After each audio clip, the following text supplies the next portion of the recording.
Bottle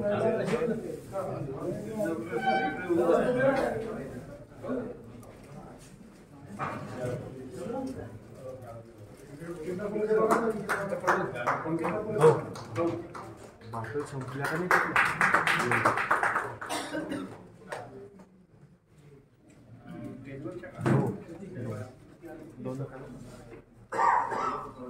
आदरणीय Shri Gurudev Thackeray sir, तालुका कार्यवाह प्राथमिक विभाग कुरखेडा.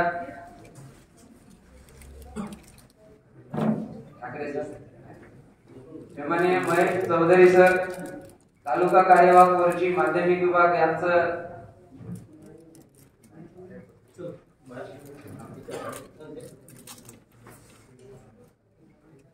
आजच्या या महाराष्ट्र राज्य शिक्षक परिषद जिल्हा गडचिरोलीच्या 30व्या जिल्हा अधिवेशनाला प्रमुख मार्गदर्शक म्हणून लाभलेले आदरणीय श्री नागो गाणार सर, शिक्षक आमदार नागपूर विभाग, कामाप्रती समर्पण वृत्ती जपणारे, शिक्षक शिक्षकेतरांच्या भल्यासाठी लढा देणारा एकमेव शिक्षक आमदार, विधानसभेत एकमेव शिक्षक आमदार म्हणून असलेले, कार्यालयात तत्परतेने काम करणारे अशा व्यक्तिमत्वाचं मार्गदर्शन आपल्या सर्वांना आता लाभणार आहे. मी आदरणीय श्री नागो गाणार सरांना अशी विनंती करतोय की त्यांनी आपलं प्रमुख मार्गदर्शन आम्हा सर्वांना द्यावं.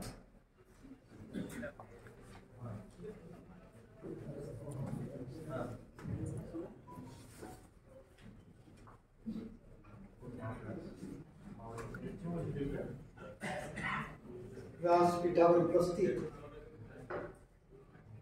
कार्यक्रमाचे सन्माननीय अध्यक्ष माननीय योगेश जीवन, या कार्यक्रमाचे उद्घाटन आमचे मित्र आरमोरी विधानसभा क्षेत्राचे आमदार माननीय कृष्णाजी गजरे, स्वागताध्यक्ष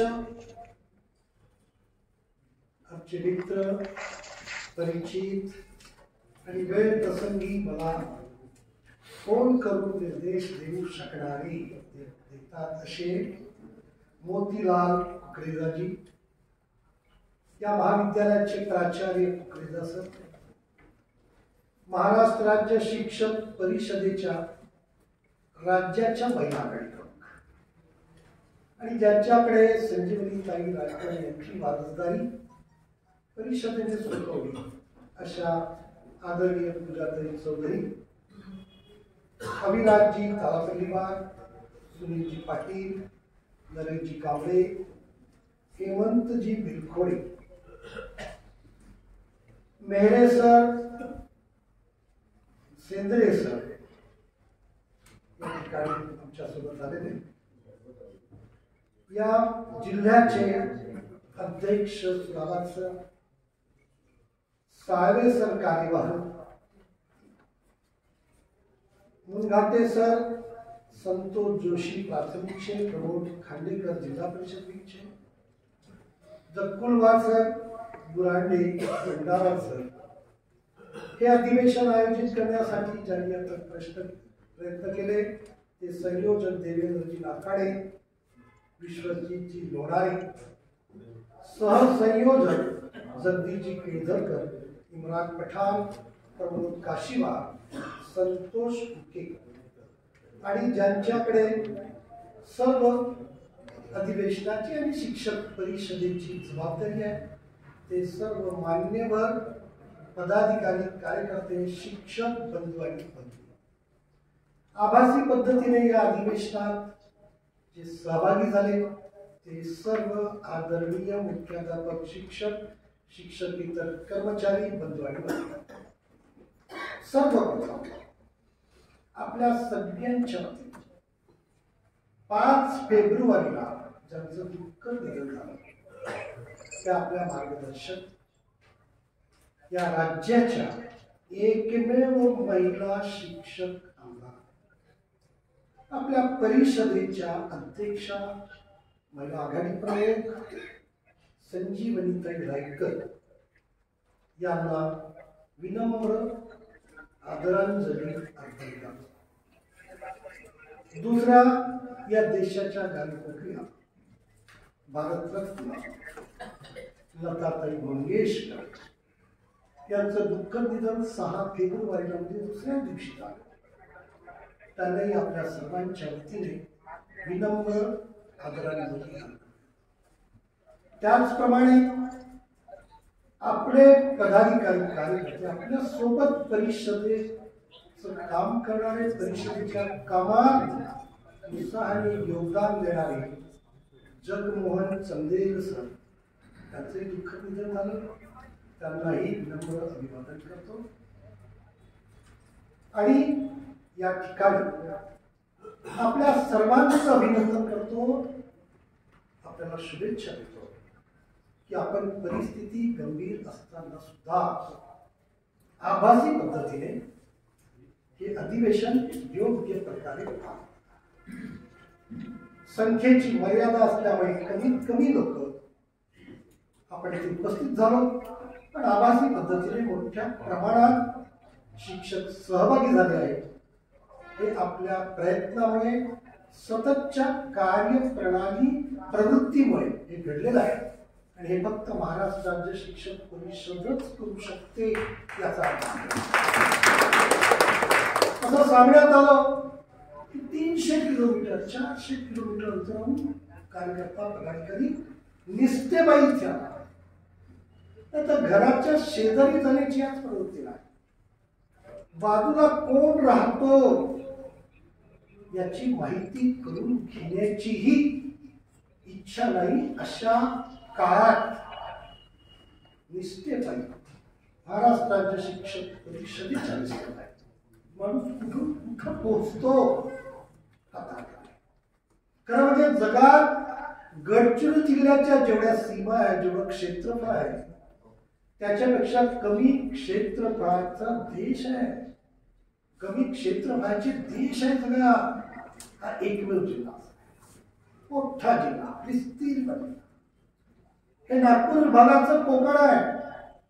भौगोलिक सीमा, भौगोलिक सौंदर्य, नैसर्गिक सौंदर्य अपूर आहे, विपुल आहे. इथे थोडासा डाग लावणारा नक्षलवादी आहे, पण त्याच्यावर मात करणारे शिक्षक आणि महाराष्ट्र राज्य शिक्षक परिषदेचे कार्यकर्ते सुद्धा आहेत ही आपली जमेची. आपण अशा स्थितीमध्ये माणूस घडवण्याचं काम करतो.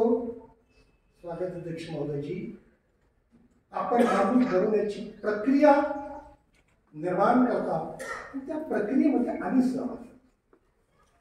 आपण त्या प्रक्रियेला ध्येयानुसार चालवता, आम्ही आमच्या प्रक्रियेला योगदानाला आमच्या ध्येयानुसार, आमच्या जबाबदारीनुसार, आमच्या कर्तव्यानुसार योगदान देतो. म्हणून संघर्ष आपल्यामध्ये होत नाही, पण वैचारिक संघर्ष शासन असेल, समाजघातक मंडळी असतील त्यांच्याशी होतो आणि त्यात आपण यशस्वी होतो. हे आपल्या दोघांचंही, व्यवस्थापकांचं आणि शिक्षकांचं सामंजस्य असल्यामुळे हे घडते. हे टिकावं म्हणजे पुढे आपल्याला आपले ध्येय योग्य प्रकारे पार पाडता येतात आणि लढा तर लढायचा. आता सत्कार केला माझा, मला खूप आनंद झाला. किरणापुरे सर आणि रहेजा सर यांनी माझ्या खांद्यावर शाल टाकली, श्रीफळ दिलं. किती लढले. किरणापुरे सरांना आदर्श शिक्षक पुरस्कार मिळाला. आदर्श शिक्षक पुरस्कार मिळालेला शिक्षक खोटे आरोप लावून सेवामुक्त केलं जाते, टर्मिनेट केलं जाते. त्याच्याविरुद्ध चौकशी समिती नेमली जाते. किती वेदना त्या माणसाने, किरणापुरे सरांनी भोगल्या असतील याची जाण त्यांनाच आहे, आम्हालाही आहे. पण त्या जाणण्याची जी जाण आहे, जी दुःख वेदना आहे, त्या त्यांनी कशा सहन केल्या असतील सेवामुक्त झाले, जिंकून आले. पुरस्काराची काही किंमत नाही अशी केला, पण घाबरले नाही, थकले नाही, निराश झाले नाही. कधी कधी माणूस अपेक्षा पूर्ण झाला नाही की तो राग काढतो आणि जवळच्यावर जास्त राग काढतो. हा मानवी स्वभाव आहे, दोष नाही. की राग कोणावर काढायचा, तर अगदी सगळ्यात जवळ असेल, निकट असेल त्याच्या. किडनॅपर असण्याचं प्रकरण तर सुरुवातीपासून मीच करतो. कधी चिडलं नाही, कधी रागावर नाही. रागावर तर त्यातली निराशा होती. राहिदासरांचा विषय असा, म्हणजे मी आमदार नव्हतो तेव्हापासून राहिदासरांचा विषय चालू झाला. आमदार नव्हतो मी विभागाचा कार्यरत तेव्हापासून त्यांचं प्रकरण घडतो आहे. आमदार झालो, पहिली टर्म संपली, दुसरी टर्म सुरू झाली, ती संपायला 1 वर्ष लागला. काही विषय निघाले निघाले, काही विषय आहे अजून. पण त्यांनी तारतम्य सोडला नाही, लढा सोडला नाही. दुःख जरूर झालं, ते व्यक्त जरूर केलं, करायलाच पाहिजे. त्यामुळे आमच्याही संघर्षाला दिशा मिळते. पण ते परिषदेचे एकनिष्ठ राहिले आणि आता मला वाटते सहकार्य आहेत. त्यांचं कौतुकच केलं पाहिजे होतं. 20-20 वर्ष अन्यायाच्या विरुद्ध लढणारा शिक्षक, पण विद्यार्थ्याची तेवढ्याच तळमळीने माणूस घडवण्याचं काम करणारा शिक्षक. अन्याय झाला म्हणून विद्यार्थी घडवण्याच्या कामात कुठे बेईमानी नाही केली. राग विद्यार्थ्यावर नाही काढला. विद्यार्थ्यासमोर हसऱ्या चेहऱ्यांनीच हे लोक गेले. अनेक इथे अन्याय सहन करणारे लोक आहेत, त्यांनी माणूस घडवण्याचं कर्तव्य आणि जबाबदारी पार पाडलीच, आजही पाडतात आहेत. आणि आपल्या अधिकारासाठी संघर्ष करण्याचं कर्तव्य सुद्धा पार पाडलं. त्याबद्दल अशा लोकांचा आपल्याला केलंच पाहिजे. हे मूळ विषय आहे. अनेक विषय या नक्षलवादी सगळ्यात मोठ्या भौगोलिक सीमा क्षेत्र असलेल्या जिल्ह्याचं एक वैशिष्ट्य आहे की या जिल्ह्यात दर महिन्याचा पगार 1 तारखेला असतो. आणि इतर जिल्ह्याचे लोक मला बोलतात की गडचिरोली जिल्ह्याला पैसा कधी का पडत नाही, आम्हाला वेळेवर निधी का मिळत नाही, आमचा पगार का होत नाही. मी त्यांना सांगतो, आपण गडचिरोली जिल्ह्यासारखे परिपक्व संघर्षशील कार्यकर्ते जेव्हा बनू तेव्हा अशी स्थिती आपलीही राहण्याची आवश्यक आहे. लढा सातत्याने 15 तारीख झाली की पुढच्या 1 तारखेला पगार झाला पाहिजे म्हणून प्रयत्न. सरावा सरांचा फोन, सर निधी एवढाच आहे, पगार बापाला एवढा पाहिजे, एवढा कमी आहे, पुण्यावरून मिळवून द्या. वेतन पथक अधीक्षकाचा फोन, शिक्षण अधिकाऱ्याचा फोन. मग आपली मागणी पुण्याच्या संचालक कार्यालयात बोलल्यावर संचालक म्हणतात, सर गडचिरोली सोडा, सर्वच जिल्ह्यामध्ये आहे, मंत्रालयातून मिळवून द्या. मग मंत्रालयाशी संपर्क, शिक्षण विभाग, मंत्रालयातला शिक्षण विभाग सांगतो, सर तुमचं म्हणणं बरोबर आहे, पण आमच्याजवळ पैसाच नाही तर द्यायचा कुठून, निधी द्यायचा, निधी रिलीज करून द्या वित्त विभागाकडून. वित्त विभागाकडे म्हणजे ज्याच्याकडे मागणी करतो तो आपली मागणी आमच्या माथ्यावर मारतो आणि आम्ही त्याची मागणी आपल्या मागणीला पूर्ण करण्यासाठी करतो. सतत प्रक्रिया म्हणजे प्रत्येक महिन्याच्या 15 तारखेपासून 30 ते 31 तारखेपर्यंत, महिन्याच्या शेवटच्या दिवसापर्यंत आमचं हेच काम चालते. अशी सकाळ निघत नाही ज्या दिवशी आमच्या अध्यक्ष महोदयांचा मला फोन येत नाही. सरांचा फोन आला नाही, मला असं वाटतं की रात्री उशिरा झोपले, सकाळी झोप भरली नाही. ठरलेलं तर निधी कमी, थकीत देयके नाही, मेडिकल रिएम्बर्समेंटच्या पूर्ततेसाठी पैसा नाही. सतत 1 तारखेला पगार झालाच पाहिजे. प्लॅन नॉन प्लॅन मध्ये बदललाच पाहिजे. 10 वर्ष झाले भांडवल प्लॅन योजना नॉन प्लॅन मध्ये विलीन झाली पाहिजे. आपल्या भांडणावर, आपल्या मागणीवर आपल्या चंद्रपूरचे वित्तमंत्री होते सुधीर भाऊ मुनगंटीवार यांनी निर्णय घेतला, धोरणात्मक निर्णय घेतला प्लॅन नॉन प्लॅन मध्ये परिवर्तित करून टाकला, मर्ज करून. बजेटमध्ये प्लॅनचा शीर्षच ठेवला. पण प्रशासन एवढं तरबेज की त्यांच्या प्रशासनातला प्लॅनचं खातं नॉन प्लॅन मध्ये अजून निवडतच झालं नाही. त्याच्याकरता लढतो आहे. मागणी शासनाकडून मागणी मंजूर करण्याकरता सतत प्रयत्न. मागणी मंजूर झाल्यावर त्याची अंमलबजावणी करण्यासाठीही प्रयत्न सुरू आहे. अजितदादांनी मला 3 वेळा सांगितलं की सर आता थोडे शांत बसा, मी या बजेट नंतर हे करतोच. जे 22-23च्या आर्थिक वर्षात हे सगळे प्लॅनचे खाते नॉन प्लॅन मध्ये माझ्या. पण शेवटी लबाडाचं आमंत्रण असतं. जेवल्याशिवाय खरं मानायचं नाही असे बुजुर्ग सांगून गेले. जे आहेत जिवंत तेही सांगतात. म्हणून होईल या आशेने आपला पाठपुरावा सुरू आहे. नाही झालं तर लढणार आहोत. आपल्याला लढाई सोडणार.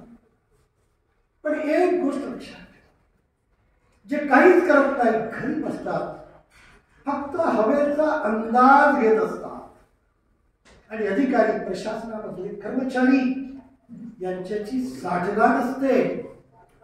तिकडे जे काही घडणार आहे ते आपल्या अगोदर त्यांना कळवतात. हे निवेदन देतात, फोटो काढतात, व्हॉट्सअपवर फोटो छापले जाते आणि व्हायरल केलं जाते की 1 तारखेला निवेदन दिलं, 2 तारखेला निर्णय झाला. क्रेडिट करता केलेला व्यापार हाही आपल्या क्षेत्रात खूप मोठ्या प्रमाणात सुरू. क्रेडिट झालेला आहे, होणार आहे, आदेश नित्य आहे, मग त्याचं क्रेडिट मला मिळालं पाहिजे. मग मी त्याला विचारतो की जर तुमच्या 1 दिवसाच्या निवेदनाने ही मागणी मंजूर झाली तर इतके दिवस तुम्ही गप्प का बसले होते? 8 वर्ष 10 वर्ष आम्ही सतत लढतो, मागणी करतो, संघर्ष करतो, आंदोलन करतो, शिक्षक परिषद म्हणून. तुम्हाला ती मागणी समजत नाही, ती मागणी माहीत होत नाही. मग तुम्ही आमच्या मागणीप्रमाणे निवेदन देऊन 8 वर्ष 10 वर्षापूर्वी हे मंजूर का करून घेतलं? म्हणजे आमच्या प्रयत्नाला यश आलं की मग तुम्ही निवेदन देता आणि ते यश आम्ही आणलं असं मार्केटिंग करता हे दिसते. वस्तुस्थिती लोकांच्या नजरेतून सुटत नाही. म्हणून आमच्या प्रतिमा शिक्षक कर्मचाऱ्यांच्या हृदयात आहे, पेपरमध्ये व्हॉट्सअपला आणि त्याची आम्हाला गरज आहे. 1 तारखेचं वेतन होते आणि जिल्ह्यात कमी जास्त प्रमाणात 1 स्तर वेतन श्रेणी मिळाली पाहिजे. नक्षलग्रस्त सातत्याने कधी थांबलो नाही. राजेंद्र जडा शिक्षण मंत्री होते ते थकून गेले. मी उभा झालो तर ते म्हणायचे 1 स्तर का? जे मला पाहिलं त्याला 1 स्तर आठवायचं. नक्षलग्रस्त मी त्याला म्हटलं हो धोनी नक्षलग्रस्त आहे तो मी तो जुन्या वेतन श्रेणीवर आता काय चालू आहे? जे सुरू आहे आम्हाला ज्या वेतन श्रेणीनुसार वेतन मिळते, ज्या आयोगानुसार त्याच्यानुसार आहे ना. 5वा वेतन आयोग आणि नंतर 6वा आला, 7वा लागू झाला. जुन्या जगात कितीच राहणार? सतत प्रयत्न आत्ताही प्रयत्न चालू आहेत. सर्व शिक्षकांना जोडण्याचे अत्यंत महत्वाचा विषय, सगळ्यांच्या जीवाला लागलेला विषय आणि सगळ्यांना रात्री स्वस्थपणे झोप येऊ न देणारा विषय. स्वागताध्यक्ष महोदयजी, आपण अपेक्षा करतो सगळे मिळून आमच्या सकट की चांगला माणूस घडला पाहिजे. चांगला माणूस घडवण्यासाठी शिक्षण आहे आणि प्रत्यक्ष कृती शिक्षकांना करायची अपेक्षा. म्हणून तर 5 सप्टेंबरला ब्रह्मा विष्णू महेश होता. जगात असा व्यक्ती दाखवा किंवा असा व्यवसाय करणारा दाखवा किंवा असा नोकर दाखवा की ज्याला तिघांचीही उपाधी दिली जाते. विश्वाचा निर्माता ब्रह्मा, विश्वाचा नियोजित करणारा अर्थमंत्री विष्णू आणि एक योग्य दिशा देणारा वेळप्रसंगी मात करणारा महेश. ब्रह्मा विष्णू महेश ही उपाधी जगातले 3 महारथी, चौथा नाहीच. हे तिन्ही जर एकत्र एका व्यक्तीमध्ये, एका माणसामध्ये पाहिल्या जात असतील तर तो शिक्षक आहे. एवढा मोठा शिक्षक, एवढा मोठा, त्याला दिलेली उपाधी, त्याला जर सन्मान दिला गेला नाही तर तो कसा माणूस घडवेल? त्याला जर निर्भय ठेवलं नाही, त्याला जर निश्चिंत केलं नाही, सतत किटकिट त्याच्यामध्ये, पगार मिळणार नाही, वरिष्ठ वेतन श्रेणी देणार नाही, पदोन्नती देणार नाही, कारण तू जी हुजुरी कर, त्याला जी हुजुरी करायला पाहिजे, त्याला तर स्वाभिमानी बनवायला पाहिजे. आपल्या भारतीय संस्कृतीमध्ये सर्वश्रेष्ठ सत्ताधारी जे राजे महाराजे होते तेही ऋषी मुनींना, शिक्षकांना, आचार्यांना आपल्यापेक्षा श्रेष्ठ समजत होते. दरबारामध्ये आचार्य आला की तोही राजाला सुनावण्यास मागे पुढे पाहत होता. राजा झुकून नमस्कार करायचा. ही परंपरा आहे आपली. कुठे गेली परंपरा? ब्रिटिशांच्या काळात सगळं विसरलो आपण. आणि तो एक नोकर आहे, त्याला पेन्शन मिळाली पाहिजे, पेन्शन मिळत नव्हती, मिळाली पाहिजे म्हणून सतत संघर्ष. एकमेव या राज्यात शिक्षण मंत्री झाले ज्यांनी खऱ्या अर्थाने शिक्षकाचा कृतिशील सन्मान केला, आदर केला. भाषणात तर सगळेच बोलतात आणि 5 सप्टेंबरला काही विचारत नका, सगळ्यांचा सूर लागतो, ब्रह्मा विष्णू महेश, ब्रह्मा विष्णू महेश. आणि नंतर मात्र 364 दिवस त्याला घरातून समजूनच वागण्याचं काम ही मंडळी करते, ज्यांना शिक्षणाबद्दल आदर नाही, धिक्कार आहे. पण मधुकरराव चौधरी या राज्याचे एकमेव शिक्षण मंत्री असे झाले की ज्यांनी बोलण्यात, चालण्यात, वागण्यात, कृतीमध्ये शिक्षकांचा खरा खुरा सन्मान आणि आदर केला. त्या माणसाने काय केलं? 1/4/1966 पासून आपल्याला पेन्शन लागू केली.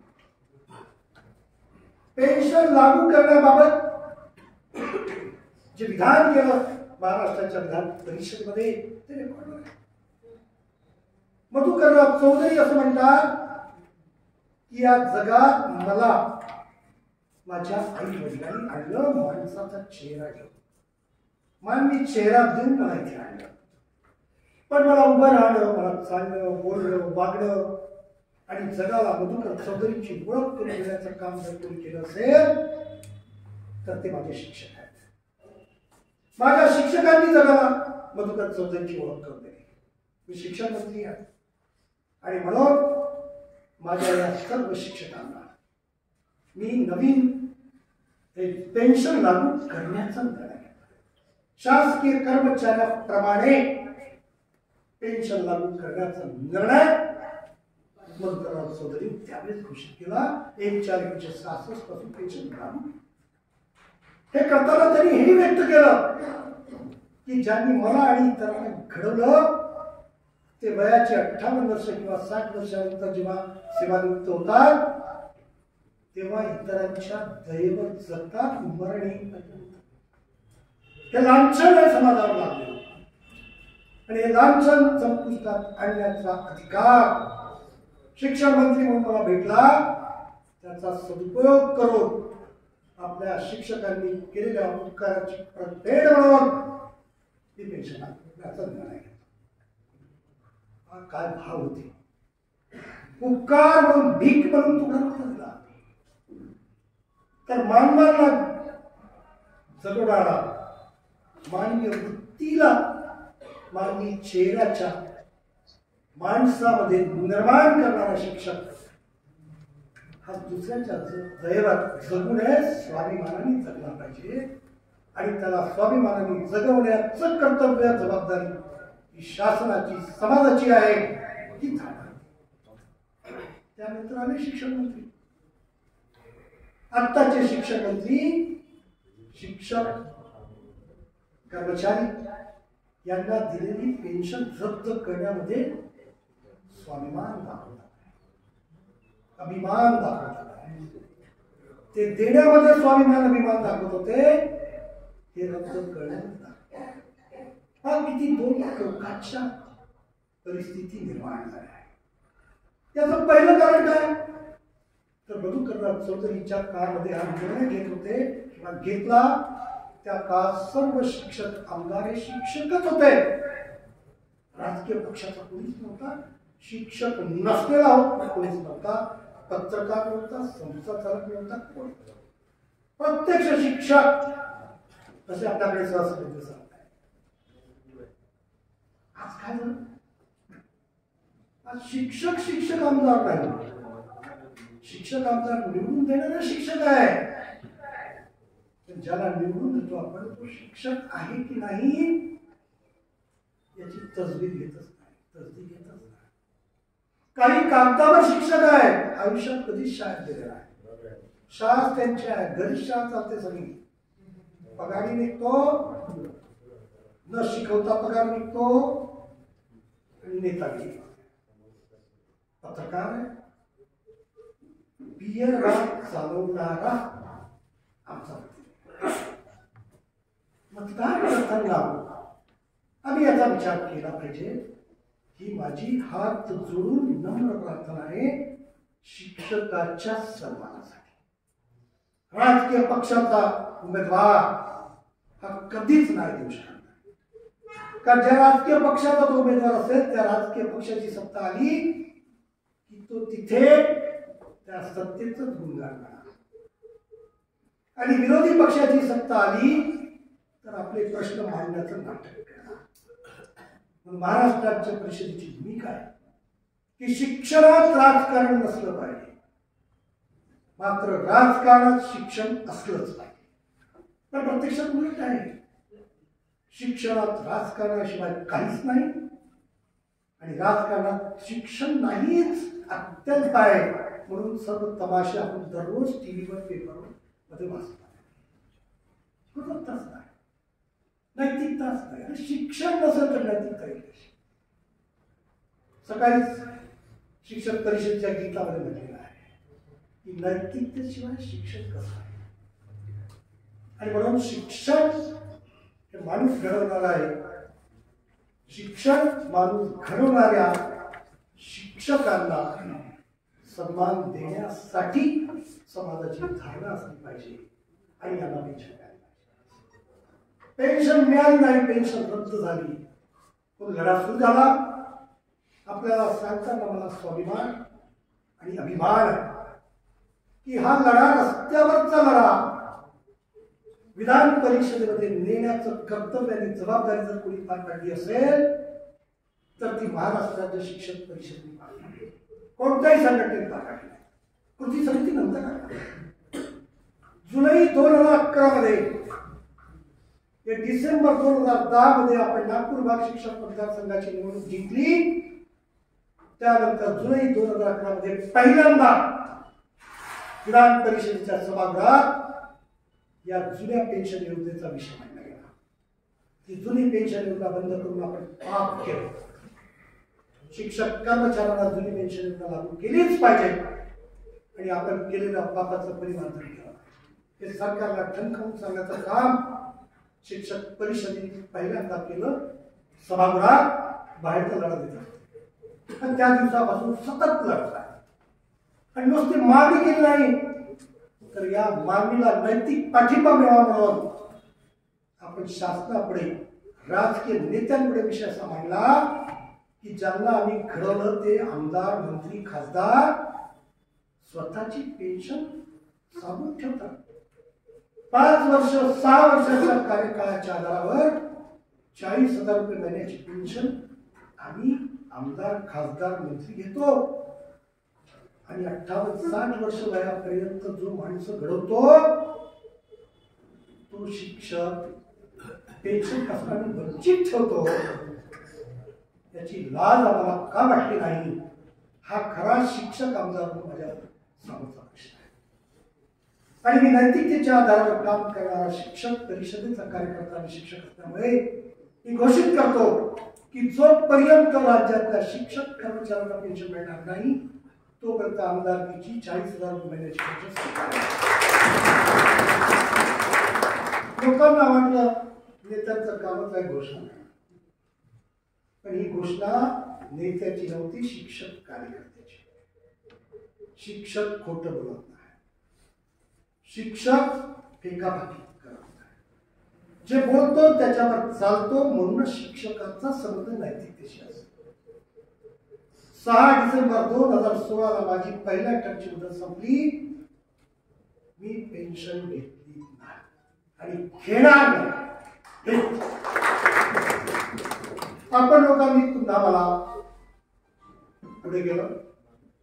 आपणच लोकांनी आग्रह करून मला पुन्हा फेब्रुवारी 2017 मध्ये आपलं प्रतिनिधित्व करण्याचे अधिकार दिले. ते अधिकार वापरून लढा लढतोय. आपण दिलेला अधिकार आपल्याकरता वापरतोय.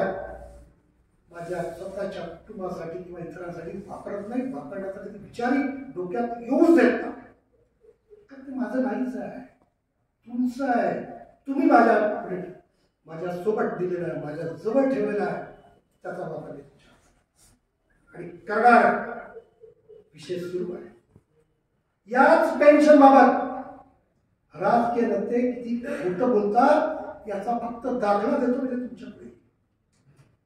मी जेव्हा पेन्शन सोडण्याचा निर्णय घेतला, घोषित केला, आतापर्यंत 10 वर्षाच्या काळात एकही आमदार, शिक्षक, पदवीधर, इतर मला समर्थन देणारा भेटला नाही. पण मी निराश झालो नाही. मी सतत सगळ्यांना हात जोडून सांगतो की तुम्ही घोषित करा की शिक्षक कर्मचाऱ्यांना या राज्यातल्या जुनी पेन्शन मिळालीच पाहिजे, त्याशिवाय आम्ही पेन्शन घेणार नाही. केली करतील असं समजून आपण त्यांना जागरूक करण्याचं काम करतोय, प्रबोधित करण्याचं काम करतोय. शिक्षक म्हणून आपलं ते कर्तव्य. दुसरे 2 नेते, महान नेते, त्याचं मोठं नाव आहे. एक म्हणजे अजितदादा पवार, आणि दुसरे म्हणजे आपल्या चंद्रपूर जिल्ह्याचे पालकमंत्री आदरणीय वडेट्टीवार.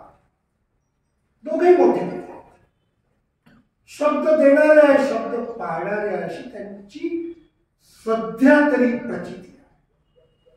कोणालाही न भिणारे आहे, नैतिकतेच्या आधारावर जगणारे आहे, संघर्ष करणारे. या दोघांनी, अजितदादा पवार आणि वडेट्टीवार साहेबांनी, जून 2019च्या विधानसभेमध्ये 19 जून 2019ला महाराष्ट्राच्या विधानसभेमध्ये विषय मांडला आपला, जो आपण मांडतो.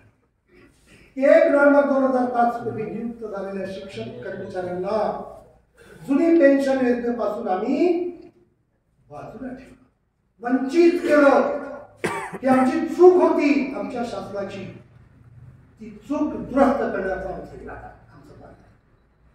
या शिक्षक कर्मचाऱ्यांवर अन्याय झाला आणि तो अन्याय दूर करण्यासाठी आम्ही या शासनाला, देवेंद्र फडणवीस साहेबांच्या शासनाला हात जोडून विनंती करतो की त्यांनी प्रस्ताव सभागृहात आणावा.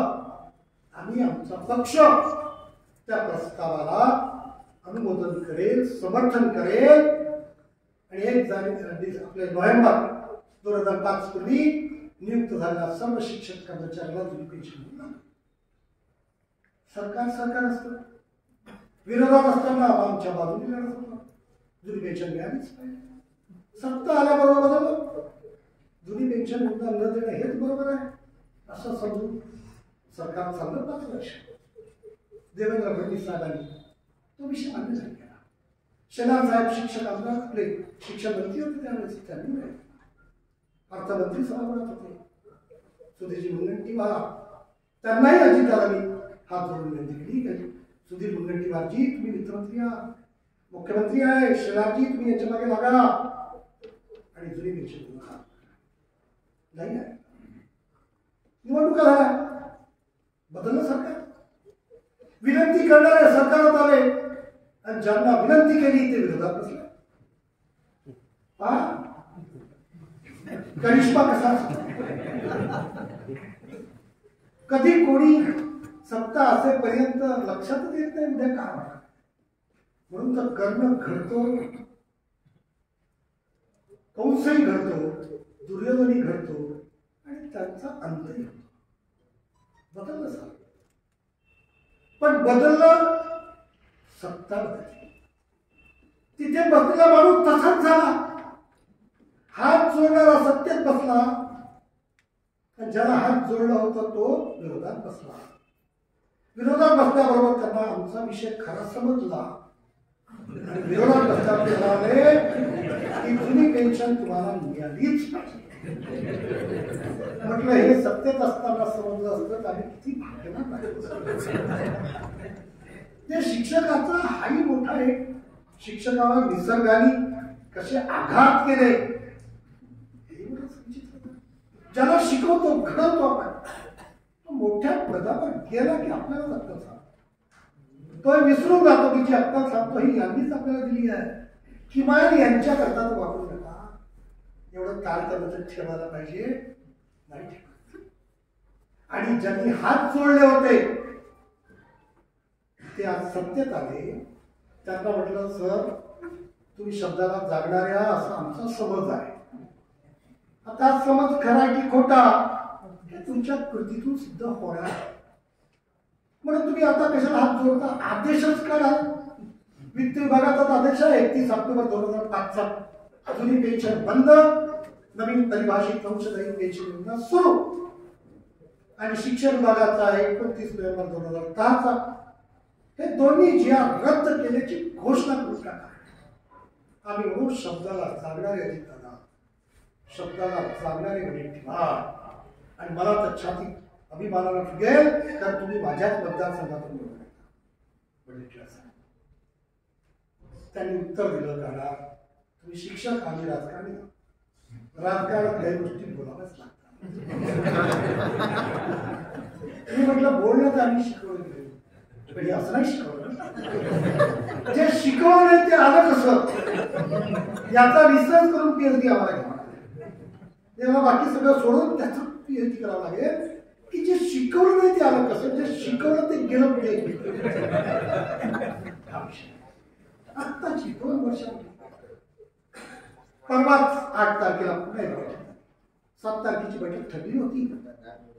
या 7 तारखेची 7 फेब्रुवारीची पण लता दिदी गेल्यामुळे पोस्टपोन झाली आणि 8 तारखेला दुसऱ्या दिवशी घेतली. अजितदादा स्वतः त्या बैठकीला होते, सभापतींनी ती बैठक घेतली.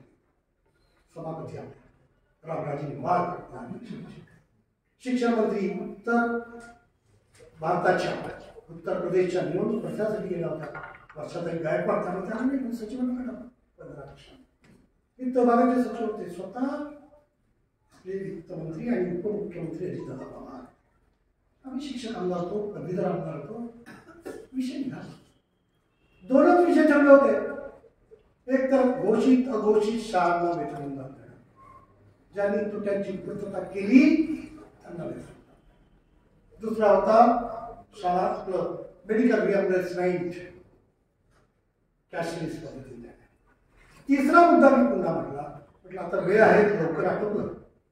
हा मुद्दा ठेवून द्या. 1 नोव्हेंबर 2005 मध्ये नियुक्त झालेल्या शिक्षकांना जुनी पेन्शन. यापूर्वी म्हणजे एक समिती बनवली होती. समितीने निर्णय दिला.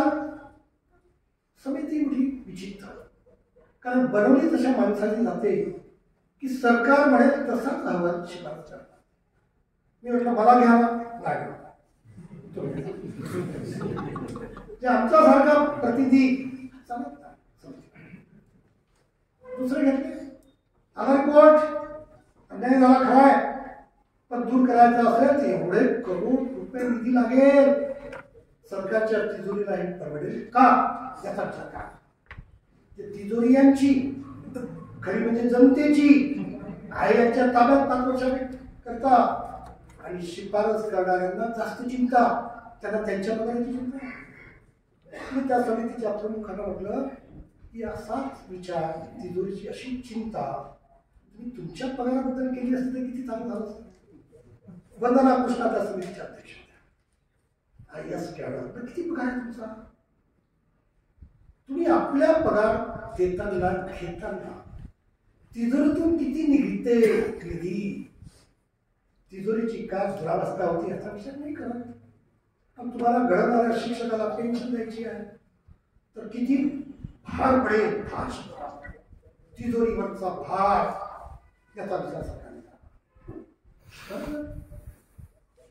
शिफारस झाल्यावर सरकार पुन्हा विचार पडला. अजितदादा पवार त्या दिवशी म्हणाले की मी बोललो, माझ्या मनात जरूर आहे, पण तिजोरीवरचा भार कसा दूर करायचा हे मी मुख्यमंत्र्यांचं अप्रुव्हल घेऊन विचार करतो. म्हटलं विचार 5 वर्षाच्या आत झाला तर ठीक, नाही तर पुन्हा देवेंद्र फडणवीस साहेबांसारखंच काहीतरी घडेल. आता असं करण्याचा दुसरा मुद्दा होता अघोषित शाळा. किती दिवस चालवणार? कशा करता कायम शब्द काढला? कायम शब्द तुम्हीच काढला. कायम विनाअनुदान तत्वाच्या शाळा तुम्हीच वाटल्या. 2000-2001 मध्ये 2009 मध्ये कायम शब्द काढला, म्हणजे विना अनुदानित शाळा झाल्या. विना अनुदानित शाळा झाल्या म्हणून त्यांना अनुदान देय ठरते की नाही त्याचं मूल्यांकन करत होते. 15 नोव्हेंबर 2011 GR काढला. कशाकरता मूल्यांकन केलं? कशाकरता आमची परीक्षा घेतली? सेकंडरी स्कूल कोड अस्तित्वात होतं, आजही आहे. सेकंडरी स्कूल कोड माध्यमिक शाळा संहिता 2च उद्देशासाठी तयार केली. एक तर शाळांना मान्यता देणं आणि शाळांना अनुदान देणं. माध्यमिक शाळा संहितेनुसार 100% अनुदान आजही लाखो शाळांना सरकार देते आहे. अटी आहे, तरतुदी आहे, त्याच का अंमलात आणत नाही आणि यांना 100% का देत नाही? तर ते म्हणाले आमच्याकडे पैसा आपल्याकरता, त्यांच्याजवळ पैसा कधीच नसतो. पैसा नाही, मूल्यांकनाचा आदेश नाही. मूल्यांकन झालं, यादी घोषित झाली, अनुदानात शाळा पात्र ठरल्यावर प्रत्यक्ष अनुदान दिलंच नाही. त्यात एक अट लिहिली की आपली शाळा अनुदानास पात्र झाली असली तरी जोपर्यंत आमच्याकडे शासनाकडे शाळांना अनुदान देण्यासाठी पैसा उपलब्ध होणार नाही तोपर्यंत अनुदान मिळणार नाही. ज्या तारखेपासून देऊ त्या तारखेपासून पुढे मिळेल, मागील थकबाकी मिळणार नाही. अनुदान हा आपला हक्क राहणार नाही, ते तिजोरीच्या परिस्थितीवर अवलंबून राहते. सरकारच्या आधी नाही ऐकलं त्यावेळेच्या सरकारने. राजेंद्र जाडा शिक्षण मंत्री, त्यावेळेस निवडणूक झाली, सरकार बदललं, देवेंद्र फडणवीस साहेब मुख्यमंत्री झाले. आपले विनोद तावडे शिक्षण मंत्री झाले. शिक्षण मंत्र्यांची जेव्हा मेरिट लिस्ट बनेल यांना पहिला क्रमांक दिला पाहिजे असा माझा आग्रह आहे. शिक्षण मंत्री झाले, त्यांच्या मध्ये लढलो आम्ही, त्यांच्या घरासमोर, बंगल्यासमोर, मंत्रालयासमोर सतत निदर्शने करणं, भेटणं, परिषदेच्या विधान परिषदेमध्ये प्रश्न टाकणं, तार्किक प्रश्न टाकणं, विषय मांडत जाणं. ते हो म्हणायचे का त्यांना नाही म्हणतात येत नव्हतं, पण खर्चच काही नव्हते. एक दिवस चिडून त्यांनी असं म्हटलं की मला पैसा तुम्ही मिळवून द्या. जसे वेतनपत्रक अधीक्षक, शिक्षणाधिकारी, शिक्षण संचालक, शिक्षण सचिव म्हणतात की निधी मिळवून द्या. म्हणजे पैसा दिल्यावर तर कोणी वाटते, वाटायसाठी काय डोकं लागते? अरे निधी मिळवण्यातच डोकं लागते, म्हणून तुम्ही शिक्षण मंत्री झाले. पण शेवटी त्यांना सांगितलं कुठून मिळेल, म्हणाले मुख्यमंत्री. चला मुख्यमंत्र्याकडे घ्या वेळ घेतली, गेलो. मी होतो, भगवान साळुंखे आपले आमदार, शिक्षण आमदार, रामदास मोठे होते, रामदास मोठे आपल्या नागपूर विभागाचे त्यावेळेचे पदवीधर मतदारसंघाचे आमदार प्राध्यापक विनोद तावडेसोबत देवेंद्र फडणवीस साहेबांच्या मुख्यमंत्र्यांच्या कॅबिनेट वेळ घेतली. बसलो, विषय मांडत गेलो, समजून सांगितलं गेलं. ते ऐकत होते, कुठेही बोलताना आम्हाला अडवत नव्हते. म्हणून आमचा असा समज झाला की आम्हाला समजते. का आपण शिक्षक वर्गात शिकवतो, शिकवणं जवळपास संपलं की विचारतो समजलं का, सगळे पण चेहऱ्यावरून आपण ओळखतो काहीतरी. आणि मग त्या चेहऱ्यावरून ज्याची ओळख होते त्यांनी मान हलवली पण याला समजलं नाही, त्याला प्रश्न विचारता, त्याला फटका पडला. असा प्रसंग त्या दिवशी घडला. आणि रायकर मॅडमच्या मुळे आम्ही यशस्वी झालो. एवढ्या काही उदाहरण सांगतो व्यवस्थित टप्प्याटप्प्याने. हे बोलत होतो आम्ही, ते ऐकत होते. आमचा गैरसमज होत होता. आता समजही असेल तर आम्हाला समजत नव्हता की आमचं म्हणणं निधी उपलब्ध करून देण्याचं सन्माननीय मुख्यमंत्र्यांनी स्वीकारलं की नाही. तेवढ्यातच चहा पाणी पीत असताना निरोप आला की माझी आमदार संजीवनी तयार आहे. मुख्यमंत्री साहेबांचा सन्मानाने घेऊया. मुख्यमंत्री स्वतः सन्मानाने उभे झाले, त्यांचं स्वागत केलं. त्यांना या म्हटलं, आपल्या बाजूला एक खुर्ची ठेवली, तिथे बसलो. आपल्या रायकर बाई यांच्याबद्दल गुडविल खूप मोठा आहे हे नितीनजी गडकरी मला नेहमी सांगायचे. पण हे प्रत्यक्ष मी डोळ्यांनी पाहिलं, मी प्रत्यक्ष साक्षीदार मी आणि नेहमी सोडले. देवेंद्र फडणवीस साहेबांनी सन्मानाने बसवलं. आम्ही ताईंना सांगितलं होतं आता वेळ नाही तेवढाची, यांचं गुडविल आपल्या मागण्या पूर्ण करण्यासाठी वापरायचं. हे व्यवहारिक गणित आपण कार्यकर्ता वापरलं. आम्ही ताईंना सांगितलं, ताई आम्ही मुख्यमंत्री साहेबांना समजून सांगतोय, अर्थमंत्री सांगतात, आपले शिक्षण मंत्री बोलतात आहे की अनुदानासाठी पैसा उपलब्ध करून दिला पाहिजे. आम्ही मात्र ठरलो, पास झालो आहे, मूल्यांकनात अनुदानास पात्र पैसा जर यांनी उपलब्ध करून दिला वित्त विभागाकडून शिक्षण विभागाला तर आम्हाला अनुदान सुरू. काही बोलल्या, ताईच्या बोलण्याचा एक प्रभाव, त्यांच्याबद्दल असलेला सन्मान, त्यांच्याबद्दल असलेलं दुर्वी आदर मुख्यमंत्र्यांनी स्वीकारला आणि आम्हाला होकार दिला. 5 सप्टेंबरला पहिल्यांदा जी आपला 5 सप्टेंबर 2015 सरसकट 20% अनुदान द्यायचं. लोकांनी आम्हाला उच्च निदेशांत दिले, हार टाकले, व्हॉट्सअपवर व्हायरल झालं. पण त्यात कुठेही संजीवनी ताईचं नाव नव्हतं. तर त्यांनी आम्हाला फटकारून सांगितलं की माझं नाव नाही घ्यायचं, तुम्ही जे करता हे शिक्षकाच्या हितासाठी करता, शिक्षक परिषद म्हणून करता, व्यक्तिगत म्हणून का. तुम्ही तुमचं नाव घेऊ नका. महाराष्ट्राचं शिक्षक परिषद त्यांचा संघर्ष, पाठपुरावा आणि प्रत्यक्ष शिक्षकांनी विना वेतन काम करून भोगलेल्या यातना, त्याग याचे यश आहे. हे त्यांची शब्द. आज एवढ्या त्याचा उल्लेख करतो त्या नाही. त्या असताना आम्हाला असंही बोलता येत नव्हतं. तुम्ही आम्हाला फटकारलं असतं, तुम्ही सांगितलं होतं असं क्रेडिट नाही घ्यायचं.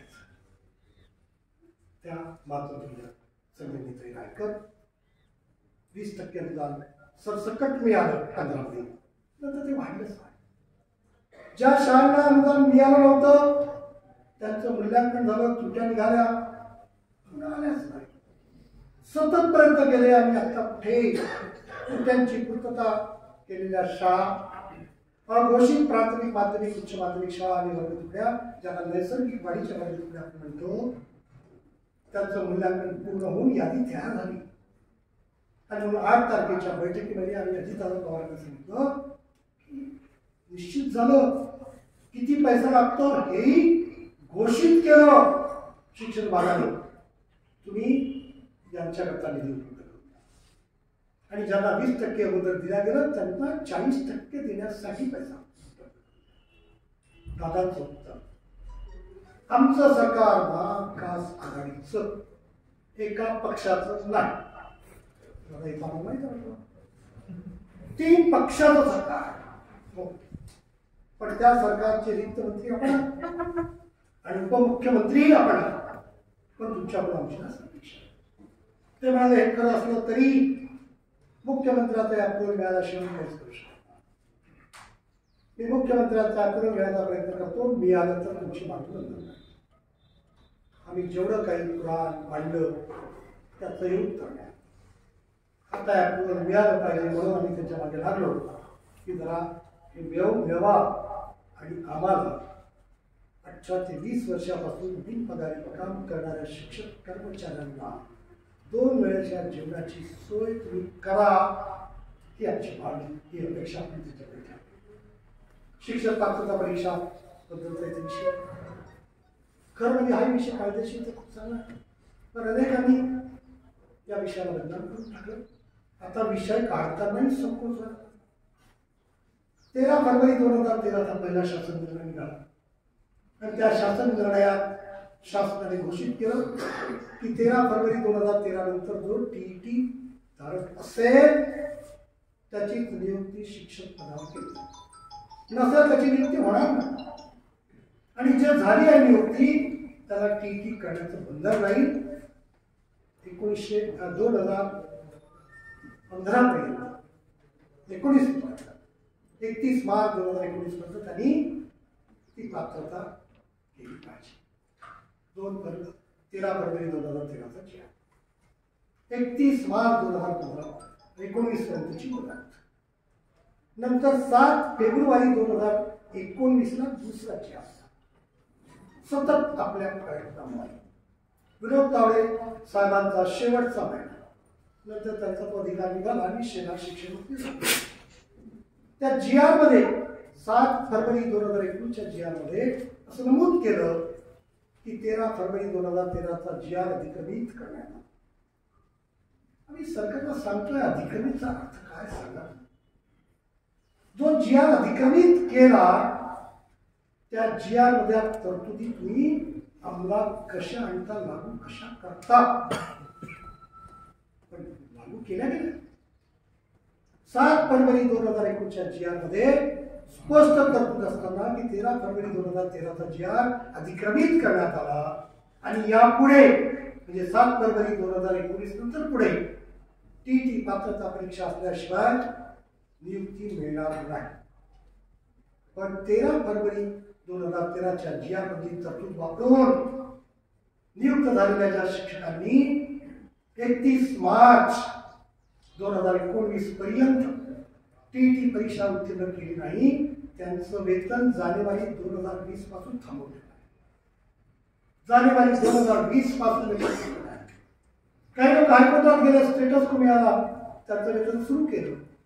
पण जे हायकोर्टात गेले नाही ते आजही जानेवारी 2020 पासून विना वेतन शिकवण्याचं, माणूस घडवण्याचं काम करतात. सर्वोच्च न्यायालयाची लढाई पोहोचली आहे आणि मला पूर्ण खात्री आहे की आपण जिंकणार. कायदा आपला पण मधल्या काळात ती परीक्षेचा मोठा झाला. 7,800 शिक्षक किंवा ही पात्रता प्राप्त करणारे विद्यार्थी, टीईटीच्या परीक्षेला बसलेले परीक्षार्थी यांनी बोगस प्रमाणपत्र मिळवलं आणि आता त्यांच्या विरुद्ध कारवाई सुरू झाली. या विषयाला थोडासा उमेपणा बगल देण्यासाठी शासनाला एक निमित्त मिळालं. चतुर्थ श्रेणी कर्मचाऱ्यांचे पद पूर्ववत करावी आपली मागणी. शाळेमध्ये चपराशाची गरज, प्रयोगशाळा परिसराची गरज, बागवानाची गरज, चौकीदाराची गरज किती आहे. शाळेचे व्यवस्थापन त्याशिवाय कामच नाही जाऊ शकत. सरकार पद संपुष्ट काढले पण त्यांना बाहेरचा माणूस कॉन्ट्रॅक्ट बेसिसवर नियुक्त करावा लागतो. त्याशिवाय काम होणार नाही. साफसफाई कोण करेल, पाणी कोण भरेल, डाग कोण पोचवेल, बेल कोण बागवेल, माणूस तर लागेलच. सरकार पद देणार नाही, माणूस नियुक्त करू देणार नाही. तर वेगळ्या पद्धतीने संस्था चालकांना हे काम करावं लागतं. त्यामध्ये शिक्षक कर्मचाऱ्यांची आर्थिक सुद्धा केली जाते. हे केवळ सत्य आहे. पण ही पदं मिळाली पाहिजे याकरता सातत्याने आपण करतोय. अर्धवेळ ग्रंथपालाला पूर्ण वेळ ग्रंथपालाचा दर्जा मिळाला पाहिजे याच्याकरता सातत्याने लढा. रात्र शाळेतील शिक्षकांच्या सेवा पूर्ण वेळ सेवा समजली पाहिजे याकरता सातत्याने आम्ही लढायचो. मला आठवते की जून 2019च्या अधिवेशनात मी आणि अनिल सुरेश यांनी या विषयावर अर्धा तास चर्चा लावली होती. व्यवस्थित मुद्दे मांडले की रात्र शाळेतला शिक्षक आणि दिवसा शाळेतला शिक्षक सारखं काम करतात. फरक काय? तो ज्यांना शिकवतो त्यांची परीक्षा ही एकच बोर्ड घेते, महाराष्ट्राचे माध्यमिक उच्च माध्यमिक शिक्षण मंडळ. तेच प्रमाणपत्र देते, प्रश्नपत्रिका तीच असते. फरक अंतर एवढा आहे कायद्यातला की दिवसा शाळेतला शिक्षक आठवड्याला 17, 18 किंवा 19 घड्याळी तास प्रत्यक्ष अध्यापनाचं काम करतो आणि शाळेच्या परिसरात आठवड्याला 30 घड्याळी तास उपस्थित असतो. रात्र शाळेतल्या शिक्षकाला 30 घड्याळी तास आठवड्याला उपस्थित राहता येत नाही, कारण शाळा 30 घड्याळी तास भरत नाही, वेळ जरा कमी असते. आणि 17, 18, 19 घड्याळी तास शिकवण्याचं काम न करता तो 14, 15 तास घड्याळी अध्यापनाचं काम करतो. त्याला संरक्षण दिलं पाहिजे. रात्र शाळा आहे, दिवसा शिकू शकत नाही, म्हणून विद्यार्थ्यांना शिकवण्याची सोय करण्यासाठी रात्र शाळा सुरू झाली. महात्मा ज्योतिबा फुले यांच्या काळात तर टिकवल्या पाहिजे, गरज आहे समाजाची. पण हे काही ऐकायला तयार नाही. आपण लढत गेलो, लढत राहिलो, हायकोर्टात गेलो, हायकोर्टाने निर्देश दिले, अभ्यास करण्यासाठी समिती बनली, आत्ताच बनली. या महिन्यात घोषित झाली. आपल्या वर्षातली गायकवाड प्रमुख वंदना कृष्ण आहे. 4 आमदार घेतले, एक शिवसेनेचा घेतला, एक राष्ट्रवादीचा घेतला, एक काँग्रेसचा घेतला, एक शेकाप पक्षाचा घेतला. मी त्यांना म्हटलं, मला का सोडलं? मला कोणत्या तरी पक्षाच्या पोटाने राहणार, कोणत्याच पक्षाला नाही. माझा एकच पक्ष आहे, शिक्षक पक्ष, शिक्षकांचा पक्ष. ते म्हणाले, तुम्हाला आम्ही या कमिटीत घेणारच नाही. ठीक आहे, नका घेऊ, पण चर्चेला बोलवा.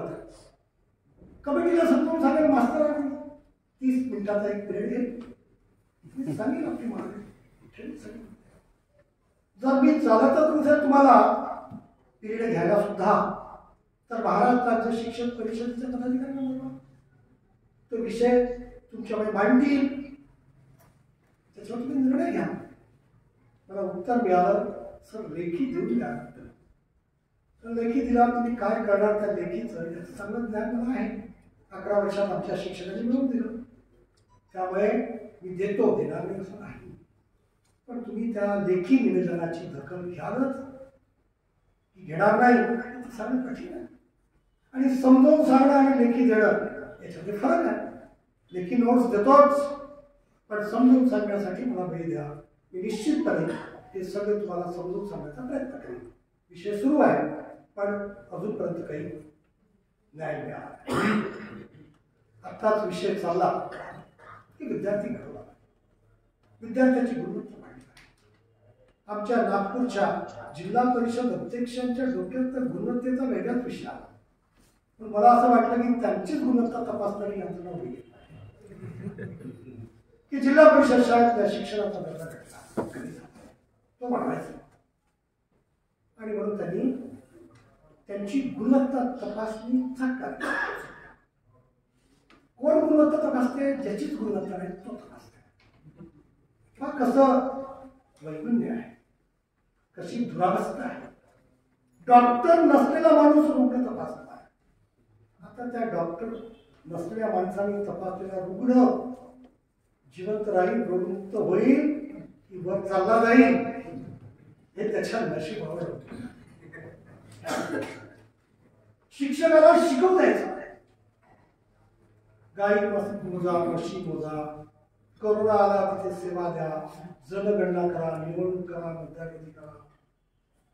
कुठे ग्रामीण मध्ये लोक सकाळी शौचाला बसतात, तिथे जाऊन त्यांना रोखा. काय काय काम त्यांच्या काम. अशैक्षणिक कामाचा बोजा इतका दिला की त्याला शैक्षणिक काम, अध्यापनाचं काम करूच द्यायचं. अध्यापनाचं काम करणारा शिक्षक जर मुक्त राहिला नाही, शरीराने थकवल्या गेला, तो कसं अध्यापन करेल? त्याच्या अध्यापनाचा गुणवत्ता कशी राहील? ती जपली पाहिजे की नाही. आणि म्हणून या मुद्द्यामध्ये आपण असं म्हटलं आहे BLO जनगणना इतर अशैक्षणिक कार्य शिक्षकांना व शिक्षकेतर कर्मचाऱ्यांना मिळत नाही. आपली मागणीच आहे. आम्हाला सगळ्यात महत्वाचं काम मिळालेलं आहे. माणूस घडवण्याचं तेच करू द्या. त्याच्याकरता आम्हाला शांत ठेवा, निर्भय ठेवा, आमचा सन्मान करा. आमच्याकरता नाही, विद्यार्थी घडवण्यासाठी समाजाने, शासनाने, प्रशासनाने, संस्थांनी जर शिक्षकाचा सन्मान केला तर विद्यार्थी त्याचं म्हणणं स्वीकारेल.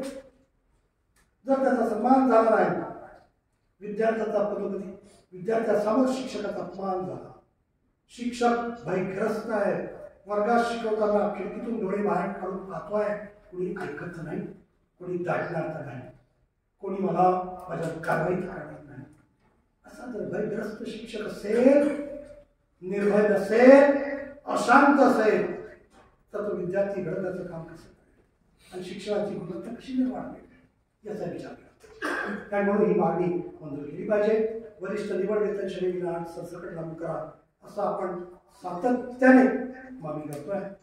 प्रशिक्षण द्यायचं नाही, प्रशिक्षण केलं नाही म्हणून वरिष्ठ आणि निवड वेतन श्रेणीपासून वंचित ठेवायचं. याच्याकरता मागणी आमचं प्रशिक्षण घ्या, याकरता लढा दिला पण 20 जुलैला आदेश निघाला. ऑनलाईन प्रशिक्षणासाठी ऑनलाईन रजिस्ट्रेशन केलं. 2,000 रुपये घेतले, घेण्याची गरज नव्हती, पण लुटला त्याला, त्याचाही विरोध आपण. प्रशिक्षण अजून सुरू नाही झालं.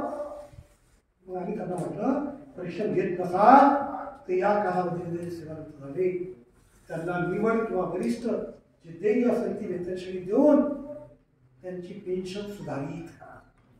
आणि इतर सर्वांना तुम्ही प्रशिक्षण न दिल्यामुळे जे वंचित राहिले त्यांना जेव्हा कधी व्यवस्था करा तेव्हा करा, त्यांना वरिष्ठ आणि निवड वेतनश्रेणी सतत आहे. आणि याच्या ऐवजी 10, 20, 30 ची वेतनश्रेणी दिल्या गेली पाहिजे याकरता आपण लढतो. बक्षीस समिती तयार झाली होती 7व्या वेतन आयोगाच्या अंमलबजावणीसाठी. या बक्षीस समितीने आपल्याला 3 ऑक्टोबर 2018 चर्चेसाठी आमंत्रित केले. आपण गेलो चर्चेसाठी मुंबईला. स्वतः बक्षीस समितीचे प्रमुख यांनी चहा पाणी आम्हाला पाजला. 11ची वेळ होती. सांगितलं की सर माझी इच्छा तुमच्याशी 1-1.5 तास चर्चा करायची. आतापर्यंत 128 संघटना आमच्याकडे येऊन गेल्या. त्यांनी निवेदनं दिली, फोटो काढले, फोटो व्हॉट्सअपवर व्हायरल केले, वर्तमानपत्रात बातम्या दिल्या. आमचं काहीच समाधान नाही. पण आम्हाला परिषदेबद्दल एक वेगळं मत आहे, एक वेगळी भावना आहे. शिक्षक परिषदेसोबत आम्हाला चर्चा करायची आहे. आमच्याही काही समज गैरसमजाचे मुद्दे आहेत ते निकाली काढायचे, तुमचे आहे. म्हणून 3 तारखेऐवजी 4 तारखेला 11 वाजता जरी येऊ शकला तर बरोबर. आम्ही 3 तारखेला चर्चा करून परत येणार होतो, पण राज्याच्या पदाधिकाऱ्यांनी ठरवलं की चांगली संधी मिळाली, आपण 4 तारखेपर्यंत थांबलो आणि 4 तारखेला आम्ही 11 वाजता पोहोचलो.